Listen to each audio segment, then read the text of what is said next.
எல்லாருக்கும் வணக்கம். ஒரு 2 வாரத்துக்கு முன்னாடி என்ன ஆச்சுன்னா,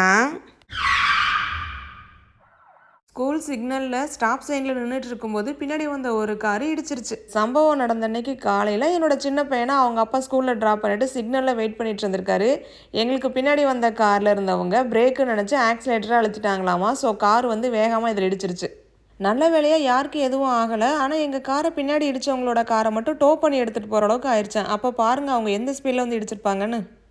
இந்த மாதிரி காரை யாராவது இடிச்சிட்டாங்கன்னா அந்த இடிச்சவங்ககிட்ட நம்ம டைரெக்டாக போய் பேச முடியாது. ஃபர்ஸ்ட் நம்ம போலீஸ்க்கு கால் பண்ணணும். அவங்க வந்ததுக்கு அப்புறம் தான் வந்து 2 பேர்கிட்டையும் போலீஸ் பேசுவாங்க. ஃபஸ்ட்டு போலீஸ் வந்து யார் மேலே தப்பு அப்படின்னு என்கொயரி பண்ணுவாங்க. இங்கே நம்மளோட காரை இடித்தவங்க மேலே தான் தப்பு அப்படிங்கிறதுனால அவங்களோட இன்சூரன்ஸ் மூலமாக தான் நம்மளோட காரை ரிப்பேர் பார்க்க போகிறோம். காரை ரிப்பேருக்கு போட்டு அந்த ரிப்பேர் ஆகி வர்ற வரைக்கும் மெக்கானிக் செட்டில் ஒரு ரெண்டல் கார் கொடுப்பாங்க. அந்த ரெண்டல் காருக்கு உண்டான காசையும் வந்து அந்த இடித்தவங்களோட இன்சூரன்ஸ்லேருந்து கவர் பண்ணிடுவாங்க.